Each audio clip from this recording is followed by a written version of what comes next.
founding member of MAPAN. Malaysia is a country of immense natural beauty and resources, but with rapid economic growth and development, the need to protect our environment has become more urgent than ever. That's where MAPAN, the Malaysian Association of Public Advocacy for Nature, comes in. MAPAN is dedicated to helping MSMEs adopt environmental, social and governance or ESG practices through bottom-up training, capacity building and disclosure reporting. In addition, MAPAN is working to contribute towards the unification of ESG compliance mechanism, including the Malaysian ESG standard that benefits 97% of business establishments in Malaysia. Through private-public partnerships, MAPAN is helping to fast-track the embrace of ESG practices for smaller enterprises for a better, more suitable future for Malaysia. Join MAPAN in our mission to promote a sustainable future for Malaysia. Contact us today to find out how you can get involved. Hello everyone, welcome to another episode of Evening Chats with MAPAN, where in Ramadan this year we are having our evening chats in the morning. So I suppose it's still relevant because it's an evening somewhere else in the world. All right, that's lame. But ladies and gentlemen, welcome to our event. Today I have the immense pleasure of introducing a remarkable individual who will be joining me as co-host. Please welcome Nancy Samyukta. I hope I pronounced that correctly. A visionary leader and a passionate environmental crusader, I would say. Nancy's journey began with her academic excellence, earning a master's degree in energy systems from Jawaharlal Nehru Technological University, Hyderabad. Her commitment to innovation and sustainability was recognized nationally when she received a prestigious Hilavati Award, distinguishing her as a leading woman achiever in engineering and technical fields. Her project on low carbon water filter design showcases Nancy's ability to tackle environmental challenges with inventive solutions. This project not only highlights her technical prowess but also her dedication to making tangible impact on our planet. Professionally, Nancy's career is nothing short of inspirational. As founder and CEO of Coach Carbon FS Limited, based in London since 2023, she has pioneered initiatives in the carbon markets and sustainability sectors. Nancy has trained top professionals in carbon market and financial analysis, demonstrating her expertise and forward-thinking approach in engaging with circular economy startups to integrate principles of carbon markets for a sustainable future. Nancy's work span across continents with projects in MENA region, Japan, Vietnam, Indonesia, India, and the US, focusing on helping clients like refrigerant recyclers and solar panel recyclers maximize their profits while minimizing their carbon footprint. Her influence in carbon pricing policies further increases the revenue potential for business looking to leverage environmental responsibility. Her skills in carbon and sustainability, trading, management, business development, and advocacy are unparalleled, I would say. Nancy's linguistic prowess includes English, French, Spanish, Hindi, Telugu, and I don't know many more, I think, enabling her to connect and collaborate with a global audience. So, on a personal note, Nancy is also uh, a picture of hope and change and a guide to lucrative and sustainable future. So, without further ado, let's have Nancy on board. Nancy, welcome. How are you? Hi, thanks a lot for the introduction, Mr. Raja. It's a pleasure to be here and to be as a co-host with you. And I would love to introduce our guest today, Miss Emily Koch. And it is really a pleasure to have her with us today. So let me start with her. So Emily holds a master's in enterprise innovation from Swinburne University of Technology, where she has obtained her Bachelor of Science in Mathematical and Innovation Sciences, Information Sciences from La Trobe University in Australia. She is a chartered global management consultant, a certified sustainability reporting specialist, and a fellow of the Institute of Corporate Directors in Malaysia. Emily comes from a diverse background of venture capital, private equity, management, and in entrepreneurship. She has also co founded several businesses and has more than 25 years in direct investments. Her portfolio ranged from new technology to brick and mortar across consumer and commercial verticals.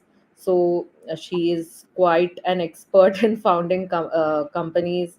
She's also the vice president and vice chairman of MAPAN. She is also the founding member of MAPAN, and she sits on the board of several companies working with management on business strategy and execution of business plans. With her experience of founding and managing companies to advising and coaching VCs and PE investees, Emily has an extensive track record in leading business change and transformation. She has also served in various board committees, board audit, risks, investments, nomination, and remuneration committees. Currently, she's also on the board of Hong Leong Financial Group BHD, a leading regional financial services group in banking, insurance, capital, and management. I think this is a huge. She has a huge portfolio, and it's really a pleasure to host this individual. We'd like to welcome her wholeheartedly on board. Emily, welcome on board. Thank you. Thank you, Nancy, for your kind introduction. That was a long one. I'm privileged to have both of you, you and Shazrin hosting this today. And for our audience, introduction to Shazrin and Nancy, they are both extremely experienced ESG professionals. They consult for companies, teach at universities, train management, and do research as well. So to me, they are the superwoman and the superman in ESG, all right? I know I'm in good hands today. So without Hey. much ado, I will start, okay? And All right. The floor is yours, Emily. thank you. Thank you, Shazrin. And as they said, a good story is always more interesting than a boring presentation. So today I will regale you with a few stories of how companies are tackling the ESG impacts. So let's begin with Once Upon a Time. Shaz, you're in control of slides, right? Okay. Sorry. You say next time. I spoiled that for you, didn't I? All right. Anyway, back to you. Yes, once upon a time. And we can go on to the next slide. Once upon a time, our story was of maximizing profits, right? And the business process was all about building financial value. And the economist, I said, that was quite responsible for all this was Milton Friedman. He was the de rigueur in the 70s, 80s, and 90s. He died in 2006. He won the Nobel Prize for Economics in 1976. And one of his famous quotes was, "Head to the land of profits and everything will follow." So even with CSR for him, it was to build reputation in order to generate more revenue and make more money, right? In the process, Earth became this unending resource pool that we can keep tapping into. And at the same time, Earth is also an unending landfill that we can keep dumping our waste into. So Earth was for exploitation and also a dumping ground, in short. And human resources are not considered as assets to be nurtured, to be trained, and to be groomed and to be grown. Human resources were seen as commodity. By commodity, I mean that businesses would go for the most cost-effective, and that usually would mean go for the cheapest, right? Whenever we talk about, what's the most cost-effective manner to do something, most businesses would jump straight into what is the cheapest, i.e., cheapest labor, who's the cheapest accountant that I can use, who will fit the job, cheapest personnel. After all, there are dozens of them out there looking for jobs, right? Next, Shazrin. And now, so our story moves to the present time. Now, we're talking about integrated value. With climate change and the degradation of the environment, we know we can't go on like we have been. And Barack Obama says something very pertinent that has stuck with me. We are the first generation to witness climate change and the last generation that can do something about it. Yeah, think about that one. Today, we have reached 1.5 degrees, and scientists have told us that at beyond 2 degrees, climate change is irreversible. So we are indeed the last generation that can do something about it. Now, this has forced us all to look at integrated value, which is the sum of financial value and social value and environmental value. And the question that is often posed is, how much of financial value do we sacrifice in pursuit of social and environmental value? Right, and I would say that this requires a mindset change, even before we try to answer that question. And we have Alex Edmond, who quoted, right, when a company has purpose, profits will follow. Now, this is in total contrast to Milton Friedman's view. I have to say that I was taught on Friedman's principles in university, and I needed a shift in my mindset to Edmund's view. So how much of financial value do we sacrifice, or indeed is it a sacrifice at all? I'll let you answer that question yourself. Yeah. Next, we talk about the universe of social in ESG. I mean, that's the my topic, so I can't escape it, right? Social in ESG centers around stakeholders' interests. Before we even go there, we would need to identify who are our meaningful stakeholders. It's not like everybody under the sun, but who are the meaningful groups of stakeholders that impacts our business, that influences us, all right? And how do we manage their expectations?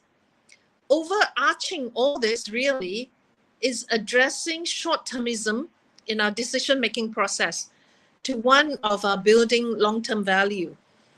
I have to say that the transition from shareholder value to stakeholder value requires new rules.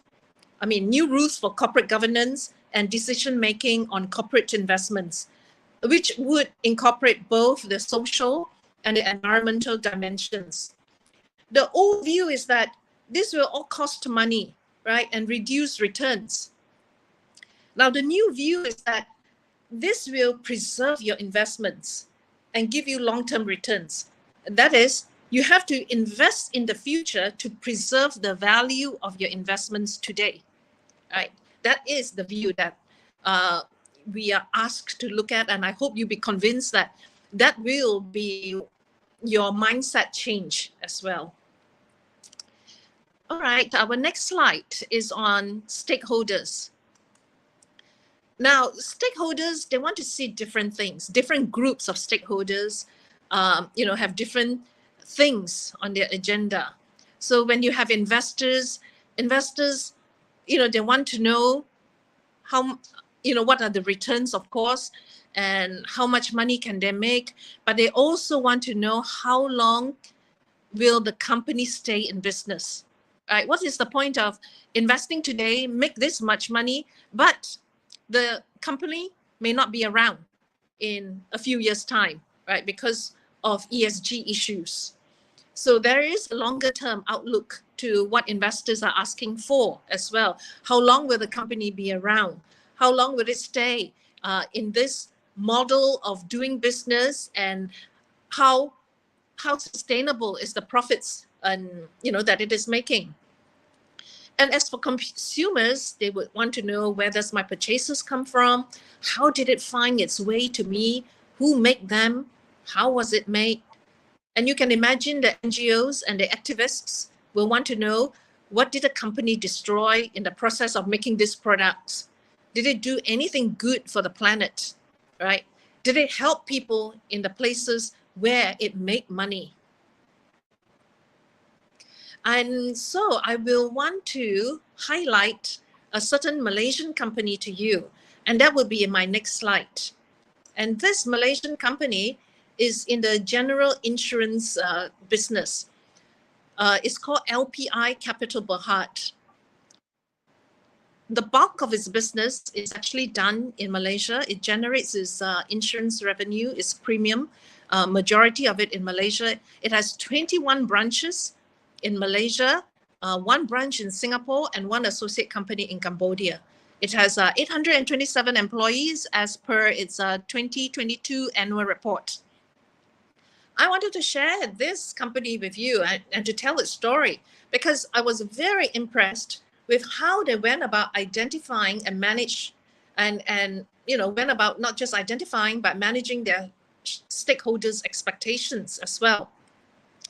And their model can be followed by most businesses in various sectors. Their process begins with understanding their risks and opportunities. Now, let me read to you this one short paragraph, an excerpt from their report, page 44. It says, the risk management process involves a continuing process of ranking business risks and focusing the planning effort on critical risks and sustainability components in relation to the group's core business processes. So this one paragraph, what does it tell me is that this company has a structured approach to its risk management framework, and that in identifying the 5 individual risks that is here on the slide, that the businesses, that it identify its business has, it's also incorporating the sustainability elements. So looking at this diagram that they put up right in their annual report, they've identified 5, what I would call 5 types of risks that their business face. If you look at it, the financial risks, I will explain to you, so you don't need to read the report.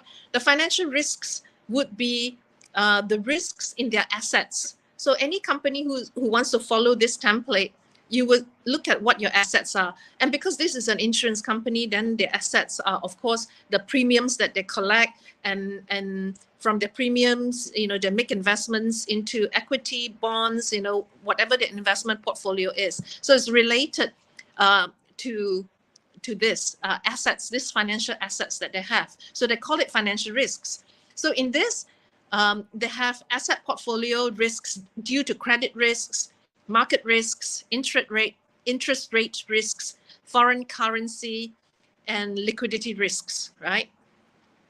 And next, if you look at strategic risks, that would pertain to the business itself, to the poor business strategy decision that you would be in danger of making, right?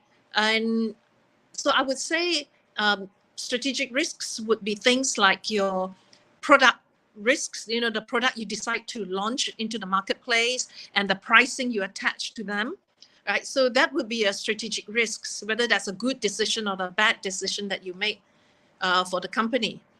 And then you have insurance risks.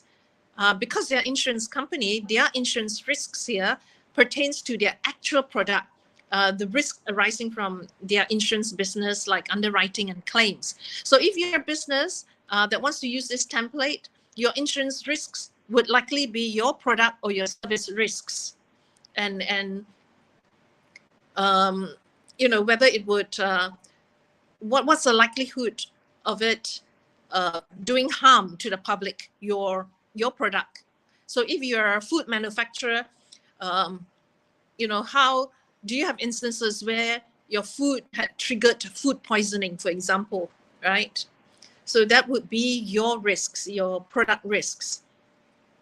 And in operational risks, that would be risks that's arising from inadequate or failed internal processes, right? That's your business risks, unexpected events or systems failure, people failure, unexpected external events too, like COVID, that could damage anything that could damage your company's reputation.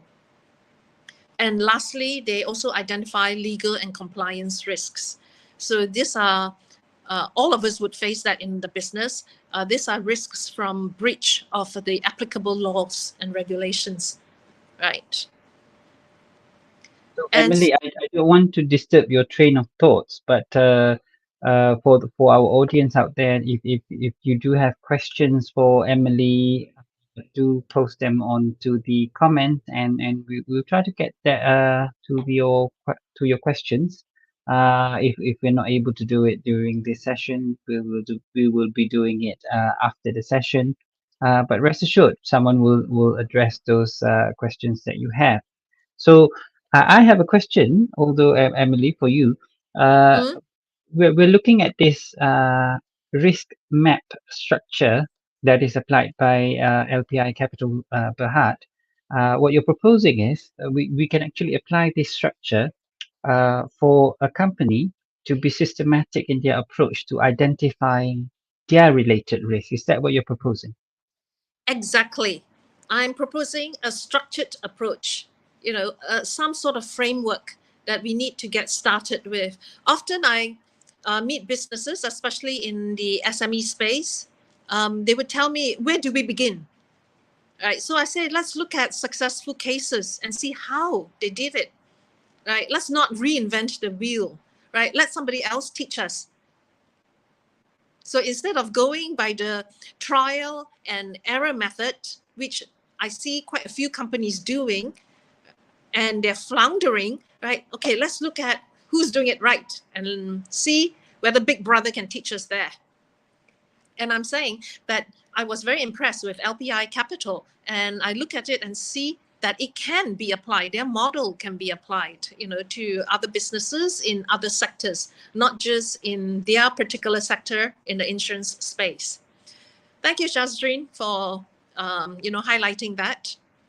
And I think I want to add on to say that as a practitioner myself, this is where the whole structure breaks down, because if you look at any of the standards that are available out there, GRI, SASB, and whatever, it doesn't actually give you instructions at this level. It actually just outlines what needs to be disclosed, but it doesn't actually give you on clear. It doesn't actually give you clear instructions on what you have to do. So this is where the companies will then stare at these standards, thinking, "Oh dear, what do I do?" Exactly. Where do I begin? Right. I have cases like that too. But this is a more practical approach, I think. All right, shall we move on to the next slide then? So after identifying and reviewing the risks, they got to recognize who their meaningful stakeholders are. And with that, right, they came up with a stakeholder prioritization matrix that matches stakeholder influence against stakeholder dependence on the company. So you can see that they rank S1, which is employees and directors, the highest on both influence and dependence axis. So in other words, S1 is high on the I need you and you need me score, right? You can see that the employees and the directors, they have the highest capability to influence LPI group. And at the same time, they have the highest dependency, right, on LPI group doing well, because they're employees and they're directors. If LPI is doing well, then, they continue to have their nice salary, nice benefits and perks, and reputation of working with a good company, right? So in contrast, you have S7, which is the media. And you will see then the media needs, the company needs the media to be on its side more than the media needs the company. The way they scored it. Well, I mean, I do agree with it. However, I was quite surprised by S5. S5, which is the associations and communities, right? The insurance business is regulated and would be fairly reliant on peers and their collective influence to change things in the industry. I would have put that in the range of S2 and S3, in the range of where the business partners and service providers are, or where the shareholders and investors are. So I was a bit surprised by why S5, is down there, quite low. If I meet any of the management, I will definitely ask them how they evaluated that stakeholders' dependency and influence. I think, Well, Emily, for the benefit of our viewers out there and who might not have gone through the stakeholders prioritization and materiality matrix analysis, could you walk us through onto how these dots or how these stakeholders are being mapped out onto this graph? all right. I will do that later in the next Oh, slides later when they have their stakeholder engagement. Right. So we will go on. So I have a question for Emily. So I was wondering why investors were at S3, because the businesses that I deal with, most of the investors, I would be interacting with them, and only if they are interested, we proceed with the business. So is it a different case, or is it because it's an insurance company? How does it work? I feel that whenever the any management team, they do a mapping like this, it's relative. You Got come it. everything as the highest ranking Yes. priority. So it's that's why it's called a prioritization.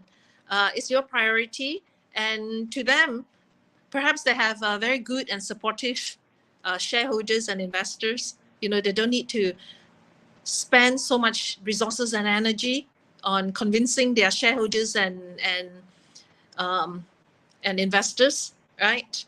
And it could also be a Yes. function of the business, because insurance businesses at this stage can be perceived as quite, how shall I say it? I didn't really want to use the word stable, but quite a consistent business. So you don't need to spend so much time and resources constantly in engagement with your investors to reassure them of how the business is doing. So it's relative. okay. I want to Got it. make you do a little bit of work today, Emily, to help our viewers understand the basic concepts of disclosures, and by using this example that we're looking on the stakeholders prioritization. Funnily enough, correct me if I'm wrong, there is no right or wrong answer. You could have all the stakeholders on one corner of the graph, and you can have all the stakeholders on the other corner of the graph. It would be your disclosure, right? There's no right or wrong answer. Someone might raise an eyebrow to say, "Ooh, that doesn't look right as what we're doing right now," or we might be describing it as something that doesn't look very right. The ideal situation would be such and such, and this will be really driven by opinions, individuals' opinions. So maybe you can run through the idea, the concept of disclosures, and how that will actually help companies achieve the sustainability agenda. Right. I absolutely agree with you. Right. There's no right or wrong to this. It is how their management perceive the exercise or the value that they attach in terms of influence and dependency of the various stakeholder groups that they have. And I have to know the business really well to question them, right? Because they would know better than anyone else what energy and what resources that they are spending on certain people. So, for example, if you are a unionized, if you're in a unionized industry, your union would be pretty high up there, perhaps, or maybe not if you're in a very good relationship with your union, say. So how you disclose would also be how you perceive your business to be at this stage. And businesses go through cycles, right? They go through up and downs too. And so these things are not static.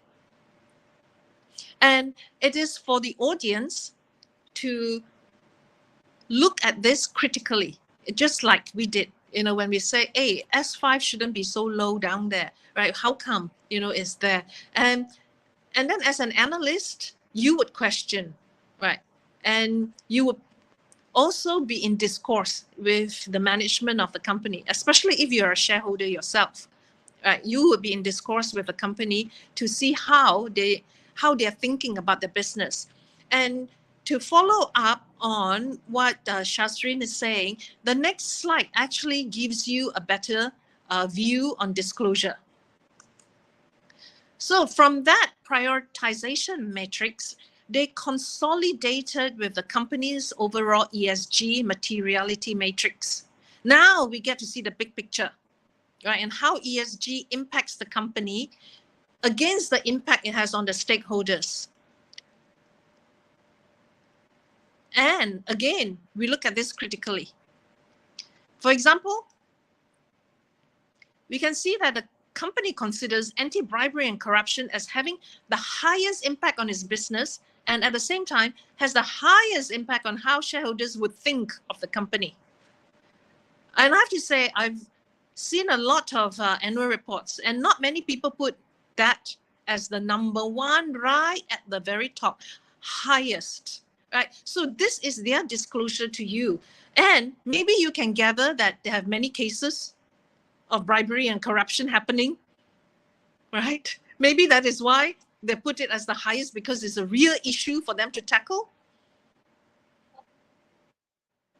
So you draw your own conclusion. This will normally be explained in the materiality method, right? Which comes together with the materiality matrix. Yeah. Yeah. So you can go into the report, into the annual report, and read why they put that as number one. And that's part of their disclosure. Right. And Next. I like that they put cybersecurity and customer experience. Those two come closely after they are number one on anti-bribery and corruption. And I feel that, yes, again, I'm seeing it from my eyes, right? I'm not seeing it from the eyes of an investor or from the eyes of the regulators now. I'm seeing it from the eyes of a customer now, a prospective customer. So from the eyes of a prospective customer, I say, yeah, I would agree, because if you're my insurance company, you better not expose my data, right? And I will be a happy, loyal customer if you process my claims quickly each time, right? So if I was seeing it from the eyes of another group of stakeholder, my perception and my thinking about this materiality matrix might be different, right?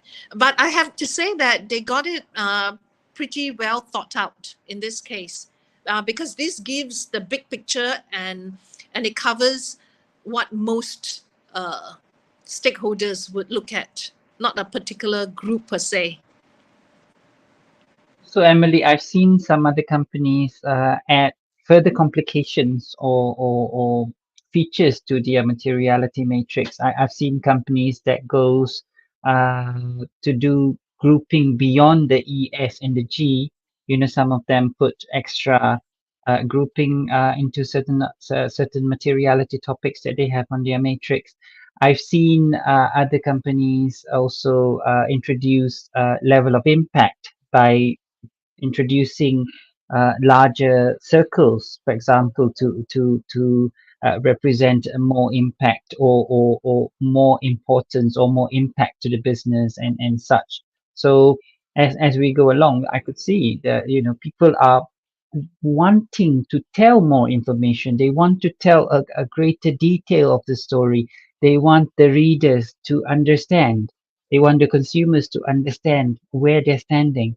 It's more of a not just giving you information, but justifying where and why we are at that position. Do you agree? Definitely. Later we will see something called from the court of public opinion to the court of law, right? I have something like that in my later slides, which is companies need the social, how should I say it? It's the legitimacy theory, essentially. That's what I'm talking about, right? Companies need the social contract to be able to be in business. Right? We are the ones who give legitimacy. Society is the one that gives legitimacy to companies to keep going.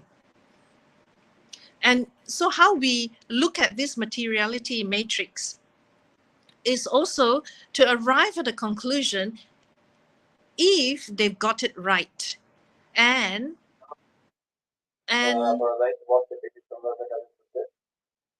also if they're greenwashing. I mean, I didn't want to bring up the topic of greenwashing in this, in this chat today because it's such a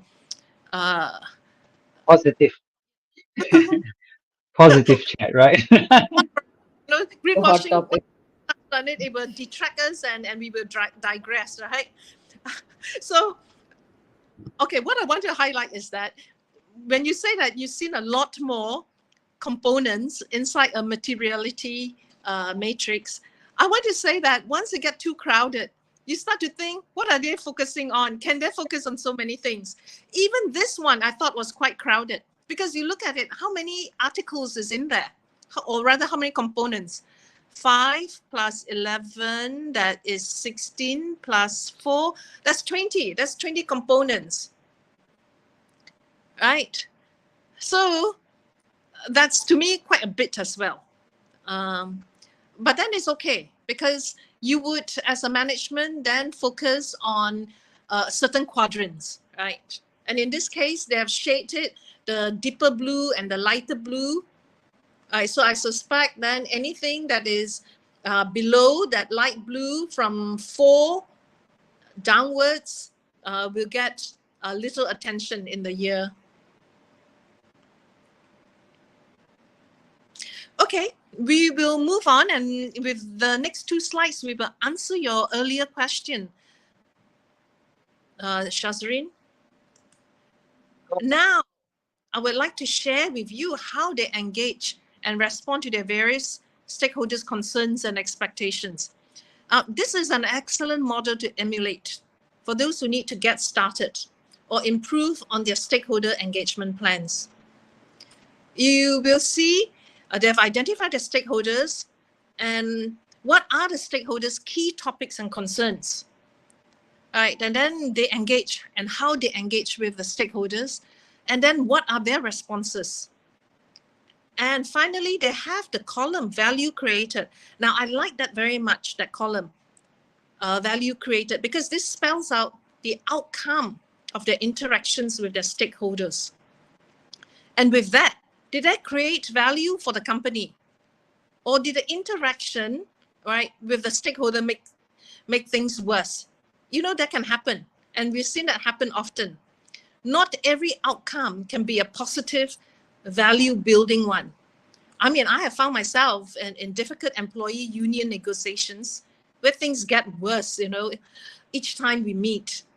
And then in the end, I just have to back off and say, okay, let's have a cooling period. Or let's not even see each other face to face, right? Let's communicate by writing or by email, because I find that if people stop to write something, then they tend to be more careful with how they say things.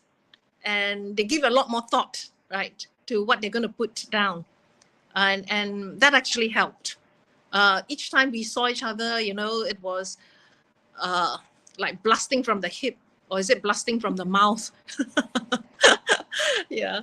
So you can go through on your own to see what you can learn and pick up from the from this model, from LPI's model of stakeholder engagement.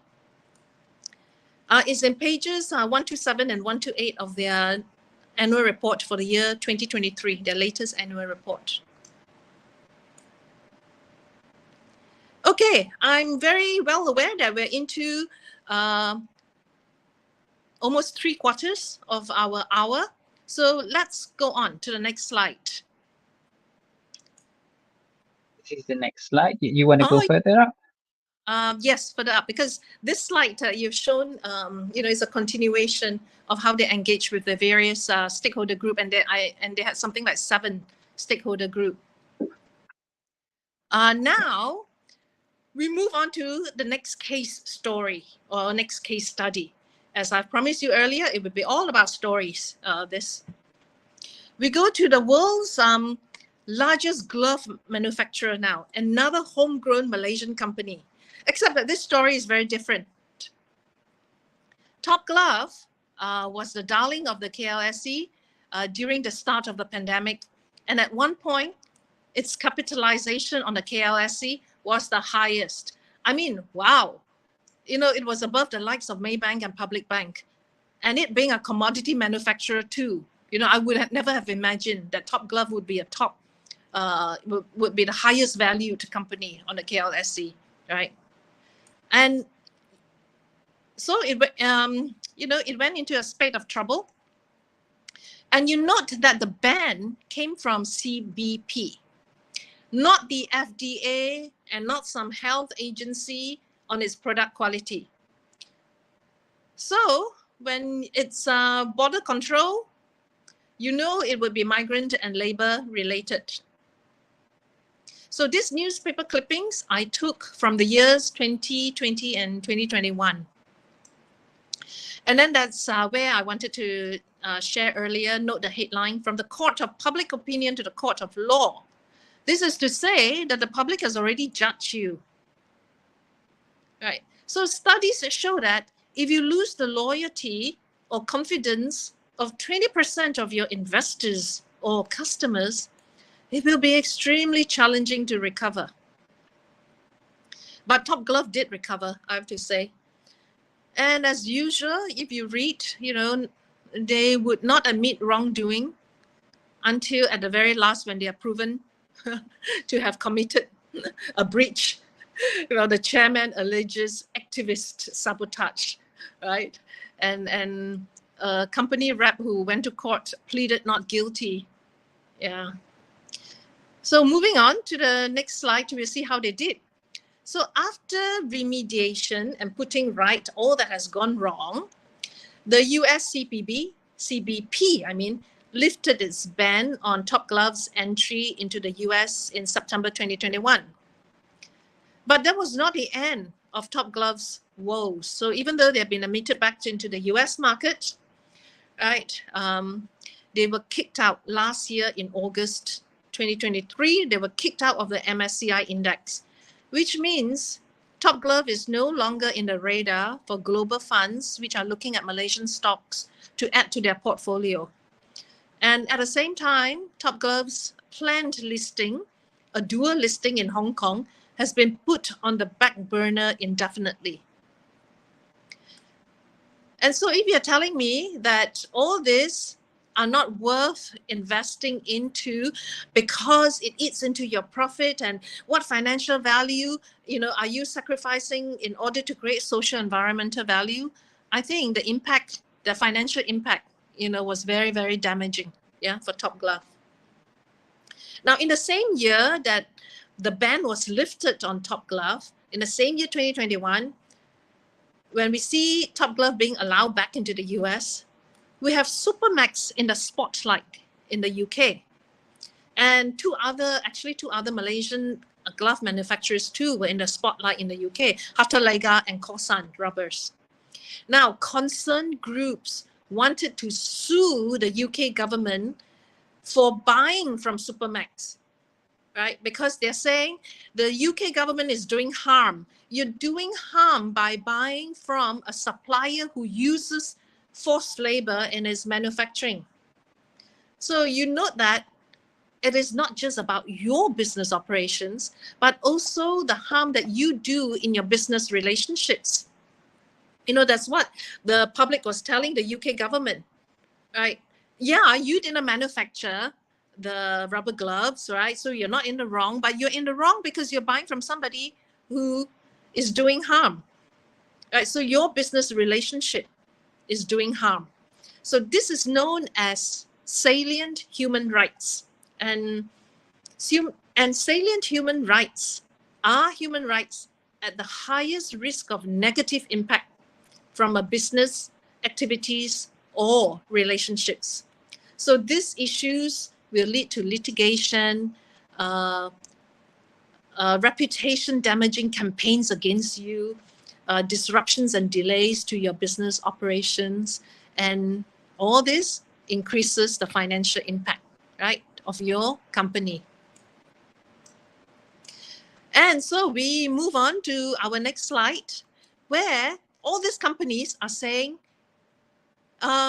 we are being accused of forced labor or modern slavery. I mean, everyone is talking about this, but we do not practice forced labor.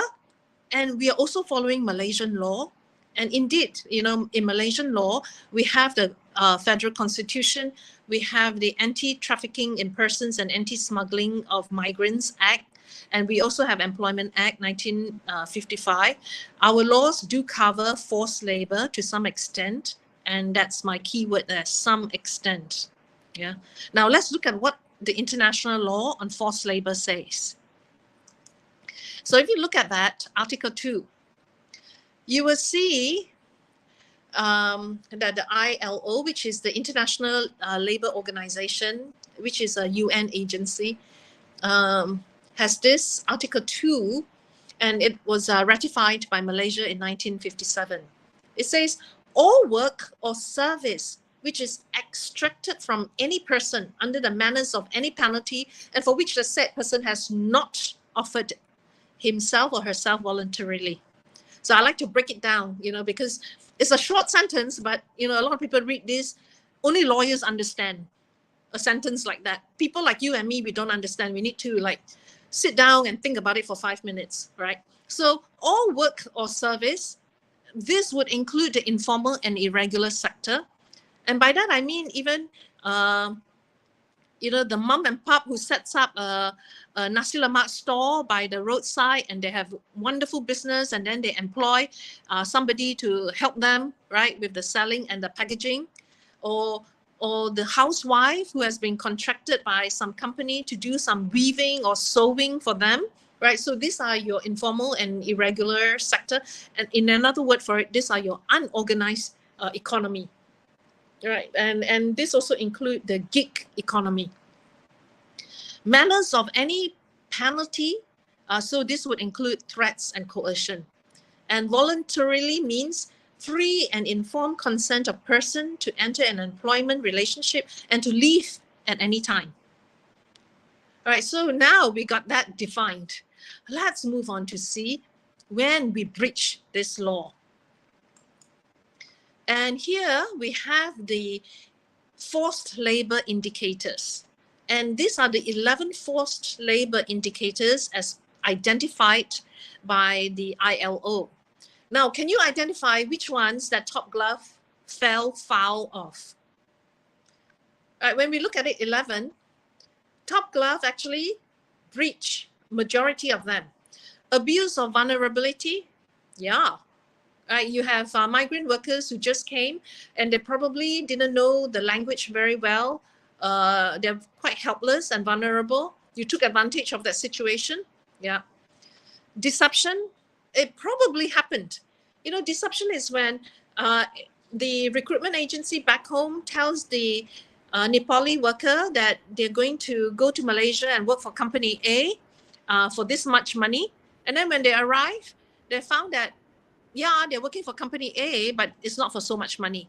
Or they found that they're working for company A, not in Kuala Lumpur, like it was promised, Company A then sends them off to some plantation in Sarawak. Right? So that's deception as well. Restriction of movement. Maybe there was some restriction of movement because you hear of workers who cannot get into their accommodation premises or their dormitory after certain hours. Isolation, no, there was no isolation. That's about putting somebody, all alone in a place for punishment.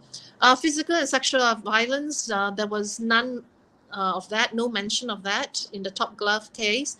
Intimidation and threats, probably something like that would have happened because during the COVID production time, they were rushing and they had so much orders.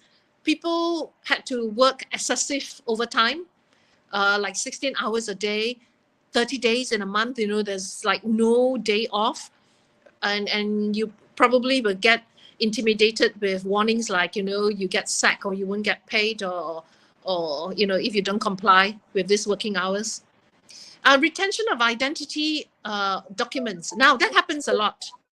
Even Tan Sri Lim, the chairman of Top Glove, came out to say, we keep their identity documents, their passports for safekeeping. Right? You're not meant to do that.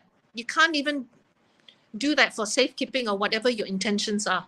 You cannot keep somebody else's identification. Withholding of wages, no, there was none of that in Top Glove. Debt bondage, definitely, where they pay huge sums back home to their agency and probably have to pay huge sums to the agency here. And then they had to work for a very long time to pay off that debt before they even have anything meaningful for themselves. Debt bondage is really a big sin because for the duration of time that the worker has worked or for that contract time, very, very few of them get enriched by the experience. In fact, a lot of them are as poor as when they started or even poorer, right? So that's debt bondage. Abusive working and living conditions. Yeah, we read in the paper that workers were crammed, like 28 workers were crammed into dormitory. So it was all very tight living spaces. And then they did something about it. And then 28 became 20 people got crammed, but it was still very cramped. Excessive overtime, we talked about that just now. So you can see Top Glove did infringe on the majority of this forced labor indicators. And the next slide, I just put this up just for information that these indicators, these 11 indicators are also incorporated in the guideline published by the Malaysian Department of Labor. Right. All right, now we can skip the next case study, if we wanted to, because we are now at 53 minutes. Or I shall just very quickly go through it because it's also a very interesting case study. And I wanted to highlight a point with this. Okay, the next case study is about Wilmar. So just now from the story of the world's largest glove manufacturer, we now move to the world's largest palm oil trader and plantation. Now, 2 years earlier, in 2013, Wilmar had declared an NDPE policy. An NDPE policy means no deforestation, no peat, and no exploitation. Right. In this case, Wilmar is such a huge company. We're talking about tens of thousands of people who work for Wilmar, and we're talking about subsidiaries all over the world, in Africa, in Asia, so many subsidiaries. And not only do they own plantations, but because they are a palm oil trader, they also get their supplies from other plantation owners. And so sometimes they do not know. I believe they do not know what their supplier is doing or how their supplier is doing in their own plantations, to supply the palm oil to Wilmar. But what it is that the Minangkabau community in 2014, and this is 1 year right after they put up their policy of NDPE, right? The Minangkabau community in Indonesia accused a Wilmar subsidiary, right, on the exploitation and of the local people and on land grabbing. So what they say is, while we were waiting to meet the Land Bureau to dispute this land grab, Wilma went and got a business license behind our backs. Then we found ourselves harassed by the local police on trumped up charges. And so this was very surprising coming from Wilma, which is a very respected company. And I believe this could be a case of the right hand not knowing what the left hand is doing, right? Because they're so big. And this subsidiary in Indonesia has been doing things this way for quite a while. And maybe throughout the entire organization, not every entity has been educated and retrained. So I don't know, we can speculate what actually happened because we don't have more information here. So anyway, they did remediation. And in doing remediation, Wilma also came up with a grievance procedure. So on to the next slide, Shazrin, we see that Wilma has this grievance procedure SOP. And what is wonderful about this grievance procedure SOP is that they have a disclosure of a full list of grievances that has been lodged against Wilma, and with updates on their actions to address them, and if there's any further action and further development there, right? And the next page, you will have their channels for lodging a grievance by email, telephone, fax, messaging, and even by writing. Right, so I don't see many companies doing that, right? But this is a good one. We see a lot of whistleblowing channels, but we don't see grievance channels. Yeah. Okay, my next one is just a quick what is it? Bird's eye view on the area of potential human rights impacts as given by the UNDP on human rights due diligence. What it is that you need to know your supply chain. I mean, when I look at this, right, I think that if you don't really know your supply chain, you cannot protect yourself from breaches. Because look at this. If you were to buy something from someone as your raw material that goes into your manufacturing process, can you 100% say that there's no hazardous working conditions and forced labor or child labor is not used in making that thing that you buy, right? Just as the UK government, right, did not check on Supermax. And then you have occupational health and safety issues. You have health effects of pesticide use on farm workers and farm communities. Say if you buy soy meal to put inside your fertilizer, if you're a fertilizer manufacturer, or soy meal to put into your animal feed, if you're an animal feed manufacturer. So anyway, this gives you an idea of how you need to know your supply chain, not only your own business operations, of course, and not only your own sales and end use of your product. So all this can implicate you, right? So it's not just about your operations, but your upstream, your downstream, your supply chain, and your end use, right? They implicate you. So, okay, next one. I want to wrap up with 3 pillars of the UN Guiding Principles on Human Rights. Protect. That is the state's duty. The state has the duty to protect, right? Respect. The corporate has the responsibility to respect its workers. And remedy. Victims must have access to effective and just remediation. The word is just. It's not about just giving, like I said earlier, a few $100s and then that's it. We're done. No. It must be just remedy. Okay, my last slide, and I've got 30 seconds to go, is I want you to go away, all right, with these 3 takeaways. You are selling to and buying from outside of Malaysia. You're also part of someone else's supply chain. So other than international labor laws, there are the country's laws that you're selling to and buying from. So compliance with Malaysian law is insufficient and inadequate. And secondly, do your due diligence on your operations and supply chain. And then lastly, provide for effective remediation. Thank you, Emily. we have exceeded it by a few seconds. It looks like I have to do a little bit of editing before I can upload it back. I think our introduction was just too long. Yeah. So I think Very I still have a chance to actually edit that part out, and we can still manage the 1 hour.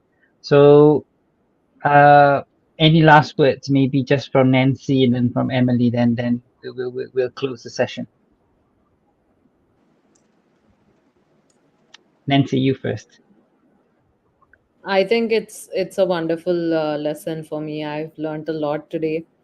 Thank you very much for your wonderful insights and case studies. Because I wasn't aware that this is how companies can be affected. It's a good learning for me. Thank you very much. Oh, I'm glad. I'm glad it was useful. Hmm. Okay, Yes, it so was. even for me, Emily, I found it very insightful because even when I'm doing sustainability, I'm providing professional sustainability services to my clients. I always find myself a little bit too comfortable with the E pillar, and I wouldn't say I don't pay much attention, but not nearly enough, I think, into what can happen, as we have seen with both Wilma and Topcliffe. So, thank you for bringing the, uh, you know, thank you for highlighting, the implications of not looking enough into the S in ESG can be to the companies. Right. I'm happy that you find it useful. I hope the rest will find it useful too. Uh, All right, then. I, Yes, Anya, go on. thank you for hosting, and thank you for the platform as well. All right. So, then, thank you, everyone. We will just say goodbye then. Yes. Thank All you. right. Goodbye. Bye All bye. right.